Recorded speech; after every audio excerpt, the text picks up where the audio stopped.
안녕하세요. 오늘 저희가 함께 좀 깊이 살펴볼 자료는요.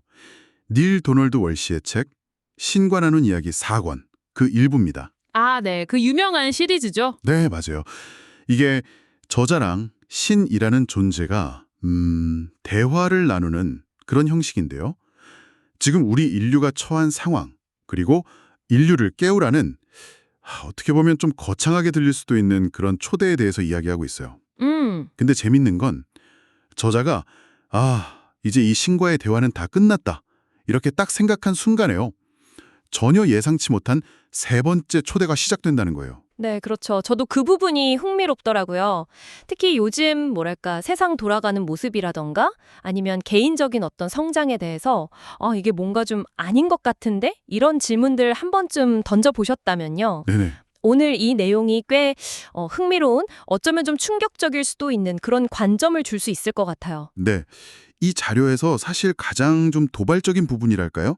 그게 뭐냐면 지금 우리가 겪는 이 모든 위기들이 있잖아요. 이게 사실은 진보를 위한 완벽한 시기다. 이렇게 주장하는 거예요. 와, 완벽한 시기라. 역설적이네요, 정말. 네, 역설이죠. 바로 그 지점인데요. 솔직히 뭐 뉴스만 봐도 아니 이게 어떻게 진보를 위한 완벽한 시기야 막 이런 생각 들잖아요. 온갖 문제들이 막 터져 나오는 것 같은데 말이죠. 그렇죠, 그렇죠. 그래서 이번 시간에는 이 자료를 토대로 해서 그 깨어남이라는 거, 그게 대체 뭔지, 그리고 왜 하필 지금이 그렇게 중요하다고 말을 하는 건지, 또 이게 뭐 개인의 성장이라든가 우리가 흔히 말하는 그 자유의지하고는 또 어떻게 이렇게 맞물려 돌아가는 건지, 이걸 좀 더 깊숙이 파헤쳐보려고 합니다. 준비되셨나요? 아, 좋습니다. 그럼 그 저자가 받았다는 세 번째 초대. 거기서부터 시작해 볼까요? 이미 두 번의 초대가 있었다고 하셨죠. 네, 맞아요. 첫 번째가 신에 대한 세상 사람들의 생각을 바꿔라. 그리고 두 번째는 사람들에게 자기 자신을 되돌려주라. 저자는 이 두 가지 과제를 다 수행하고 이걸로 내 역할은 끝났다. 이렇게 딱 생각을 했어요. 근데 자료 속의 신은 아니, 이제 시작이야. 세 번째 초대를 할 때가 왔어. 이렇게 말하는 거죠. 그리고 그 세 번째 초대가 바로 인류를 깨어라. 네, 이거라는 거죠. 근데 이게 단순히 저자 한 사람한테만 주어진 게 아니고 우리 모두를 향한 거라고 해요. 모두에게요? 네. 하지만 또 흥미로운 건 모두가 이 부름에 뭐랄까 응답하지는 않을 거다. 이렇게 덧붙여요. 약간 파티 초대장 같은 건가 봐요. 보냈는데 뭐 올 사람은 오고 안 올 사람은 안 오고. 그렇군요. 그리고 왜 하필 지금이냐, 이 시점이냐는 질문에는 여기가 바로 이 행성이 진화하고 진보하기 위한 완벽한 타이밍이다. 이렇게 딱 못을 박습니다. 근데 여기서 저자의 솔직한 좀 뭐랄까 당혹감? 그런 게 느껴져요. 완벽한 시기라고요? 아니, 제 눈에는 오히려 세상이 거꾸로 가는 것처럼 보이는데요. 뭐 사람들이 예전보다 덜 친절하고 서로에게 더 각박해지고 쉽게 막 분노하고 우리가 흔히 말하는 인간 내면 선한 본성과는 점점 멀어지는 것 같다 이렇게요. 이런데 어떻게 지금이 진보를 위한 최적기라는 건지 저도 사실 바로 와닿진 않네요. 바로 그 점.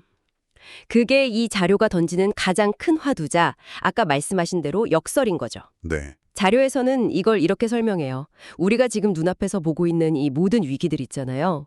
뭐 환경 파괴, 정치적 대립, 경제 불안, 사회 갈등, 심지어는 영적인 공허함까지. 네네. 온갖 문제들이죠. 그렇죠. 이런 문제들이 오히려 뭐랄까. 자, 이제 우리가 어떻게 달라져야 하는지 명확히 보이지 않니? 하고 외치는 수정처럼 맑은 신호들이라는 거예요. 신호다. 네. 즉, 문제가 이렇게 심각하게 드러났기 때문에 오히려 무엇을 바꿔야 할지가 명확해졌다는 거죠. 그래서 변화를 시작하기에 완벽한 때다. 이런 논리입니다. 마치 병이 좀 깊어져야 병의 근원을 제대로 진단하고 치료 계획을 세울 수 있는 것처럼요. 상황을 그냥 나쁘다 이렇게 한탄만 할 게 아니라 근본적인 변화를 이끌어낼 어떤 강력한 동기부여 그리고 절호의 기회로 보라는 메시지인 거죠. 그러니까 문제가 골마 터진 게 오히려 자, 이제 이걸 해결해야 해. 라는 아주 명확한 목표를 제시해준다. 뭐 이런 거군요. 되게 흥미로운 관점이네요. 네. 그럼 그 해결책으로 제시되는 그 깨어남이라는 거요. 그건 구체적으로 뭘까요? 그냥 뭐 아침에 잠에서 깨는? 그런 건 당연히 아닐 텐데요. 당연히 아니죠. 자료에서는 아주 재미있는 표현을 써요. 우리는 사실 이미 깨어 있는데 깨어있다는 사실을 모르고 있을 뿐이다. 이렇게요. 이미 깨어 있다. 네, 비유를 들자면 이런 거예요. 한밤중에 막 시끄러운 소리가 나서 잠을 깼어요. 근데 너무 졸린 거예요. 그래서 이거 꿈인가 보다 하고 다시 잠들려고 하는 상태. 아, 그거랑 비슷하다고 설명해요. 실제로는 깨어 있는데 스스로는 꿈속이라고 착각하는 거죠. 그 비유 뭔가 이렇게 몽롱할 때 그런 경험 해본 것 같기도 한데요. 그렇죠. 그런 느낌이죠. 이 깨어남을 좀 더 구체적으로 정의를 해보면 한 3가지 정도 핵심 요소가 있는 것 같아요. 네. 첫째는 내가 그냥 단순한 한 명의 인간 개체가 아니라 개별화된 신성, 그러니까 어떤 신적인 존재의 한 표현이다라는 것을 머리로만 아는 게 아니라 이걸 실제로 가슴으로 느끼고 경험적으로 인식하는 상태. 아, 경험적 인식. 네. 그리고 둘째는 지금 세상에서 벌어지고 있는 여러 가지 끔찍하고 혼란스러운 상황들 있잖아요. 소위 악몽 같은 현실이라고 하는 것들. 이게 그냥 흘려보낼 꿈이 아니고 우리가 더 이상 원치 않으면 선택하지 않아도 되는 현실이다. 라는 걸 분명히 자각하는 거예요. 그리고 마지막 셋째는 이 모든 알을 바탕으로 해서 내가 본래 어떤 존재인지를 기억해내고 그 진정한 나의 모습에 걸맞게 생각하고 말하고 행동하는 것. 이 3가지가 딱 통합된 상태. 이걸 깨어남이라고 설명합니다. 이미 깨어 있는데 그걸 모른다. 아, 머리로는 알겠는데 이게 참 받아들이기가 쉽지 않은 개념이네요, 정말. 그럼 내가 깨어 있다는 사실을 어떻게 해야 깨달을 수 있는 거죠? 그리고 또 자료에서 말하는 것처럼 내가 아주 완전히 깨어난 것 같지도 않은데 어떻게 다른 사람의 깨어남을 도울 수 있다는 건지 이건 좀 말이 안 되는 거 아닌가요? 바로 그 지점에서 신성한 이분법이라는 개념이 나옵니다. 이게 이 자료의 또 다른 핵심 개념인데요. 신성한 이분법? 네, 겉으로 보기엔 완전히 모순되는 2가지 진리가 동시에 참일 수 있다는 거예요. 아, 이 경우에는 이렇습니다.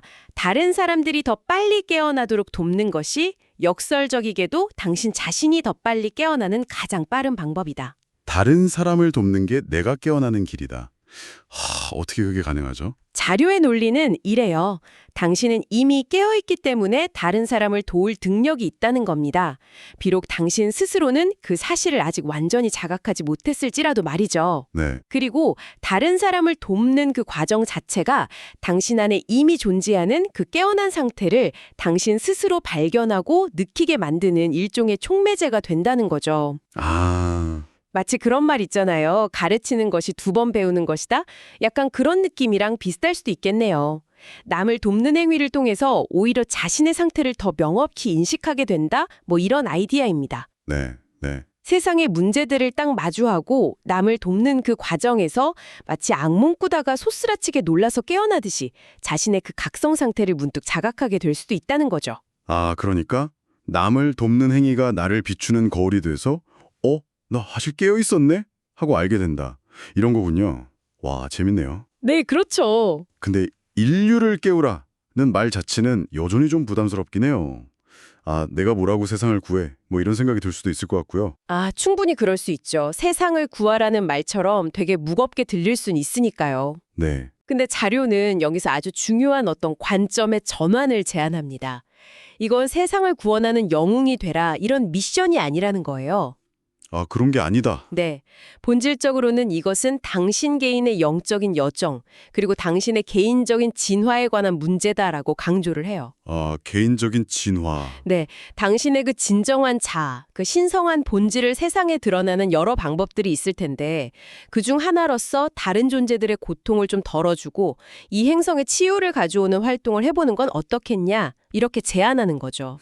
다시 말하면 궁극적인 목표는 당신 자신의 성장과 진화이고 세상을 돕는다는 것은 그 목표를 향해 나아가는 과정에서 자연스럽게 나타나는 어떤 결과물이자 그 과정 자체의 일부다라는 겁니다. 네네. 이렇게 생각하면 이게 무슨 거대한 부담감이라기보다는 나의 성장을 위한 하나의 좀 흥미로운 기회 혹은 경로로 보일 수도 있는 거죠. 아, 그러니까 포커스가 세상 구하기가 아니라 나의 성장에 있다. 이 말씀이시군요.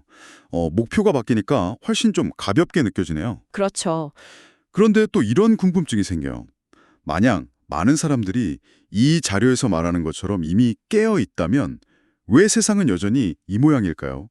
왜 사람들은 그 깨어난 존재답게 행동하지 않는 걸까요? 네. 심지어 이 책의 저자 가신도 매일같이 깨어난 존재의 모습과는 거리가 먼 생각이나 말, 행동을 불쑥불쑥 한다고 되게 솔직하게 고백하거든요. 아, 정말 핵심적인 질문이십니다. 그리고 자료는 이 부분에 대해서 아주 명확하게 선을 그어요.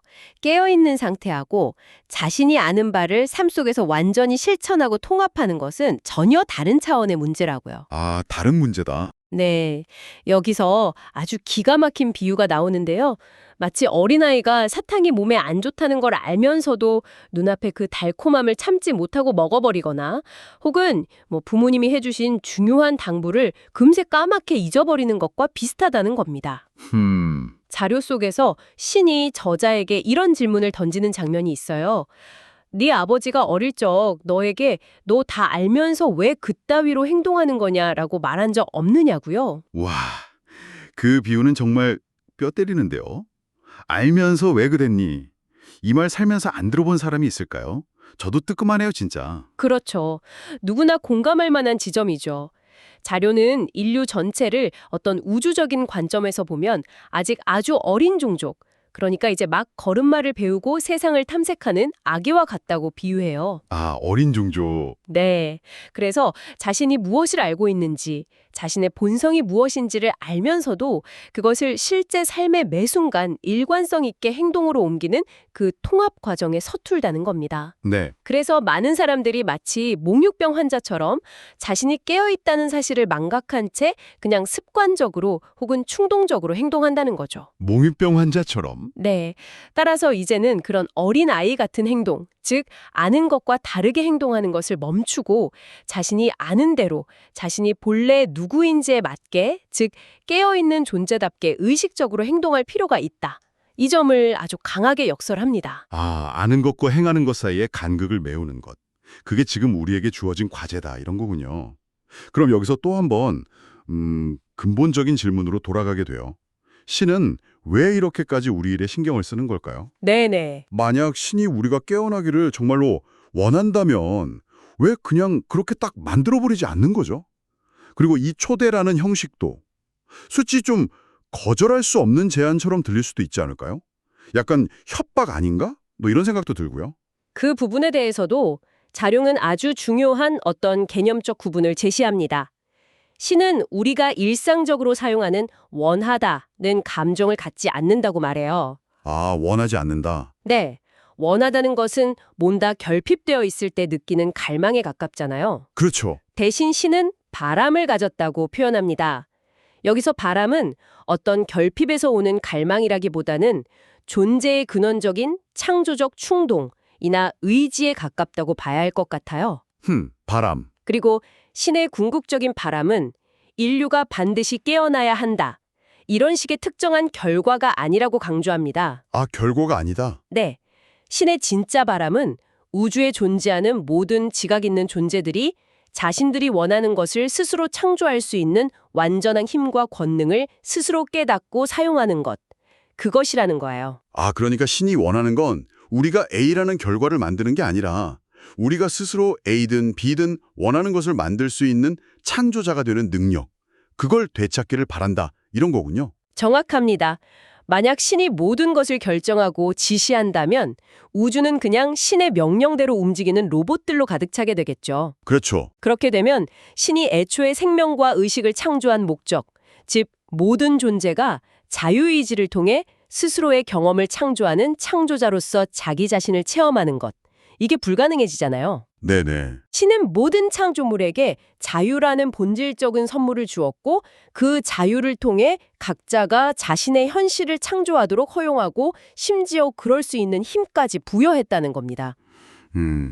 따라서 이 세 번째 초대는 신의 어떤 명령이나 강요가 아니라 오히려 변화를 간절히 바라는 인류 자신의 집단적인 외침, 제발 우리를 도와달라는 부름, 마치 신의 문을 두드리는 행위처럼 묘사되거든요.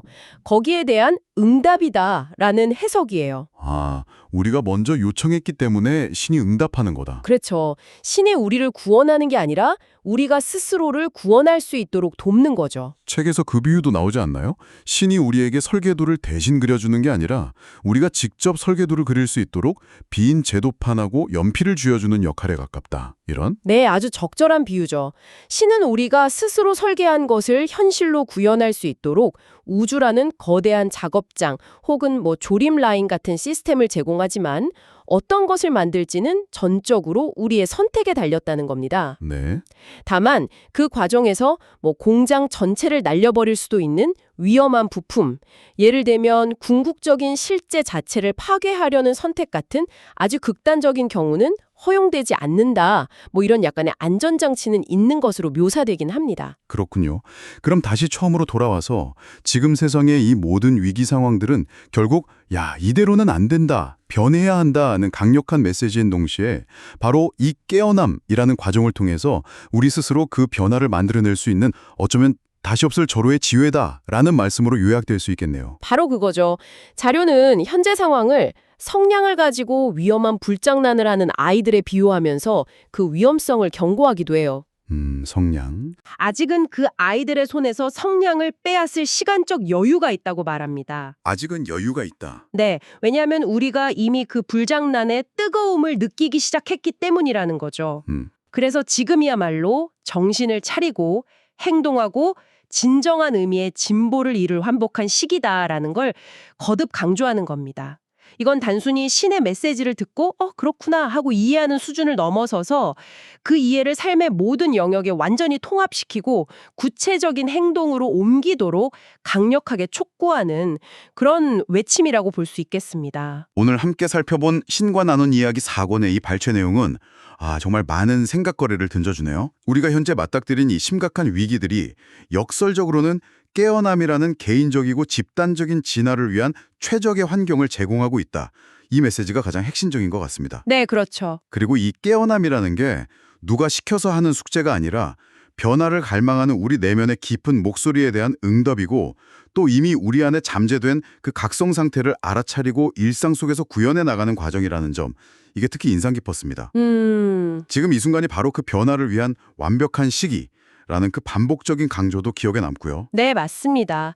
위기를 바라보는 관점을 좀 바꾸고 문제 해결책이 이미 내 안에 있다는 이런 메시지는 당신의 삶에도 분명 어떤 울림을 줄 수 있을 거라고 생각합니다. 이 이야기를 듣고 있는 당신은 어떠신가요? 이 깨어남이라는 개념, 그리고 이 혼란스러운 시기가 오히려 진보를 위한 완벽한 기회라는 관점이 당신에게는 어떻게 다가오시나요? 혹시 당신의 일상 속에서 혹은 주변 세상에서 분명 알고 있는데 마치 잠든 것처럼 행동하는 자신의 모습이나 다른 사람들의 모습을 문득 발견하신 적은 없으신가요? 마지막으로 이런 질문을 한번 스스로에게 던져보시면 어떨까 싶습니다. 만약 이 자료의 주장처럼 우리가 정말 이미 깨어있지만 잠든 것처럼 행동하고 있다면 비록 지금 당장 와, 나 완전히 깨어났다 이렇게 느껴지지 않더라도요. 깨어있는 당신이라면 내일 아침 혹은 바로 오늘 오후에 어떤 아주 작은 행동 하나를 이전과는 다르게 해볼 수 있을까요? 당신의 아주 평범한 일상 속 선택 하나에서부터 그 깨어남을 조금이라도 더 반영해 볼 수 있는 지점은 없을지 한번 가만히 탐색해 보시면 좋겠습니다.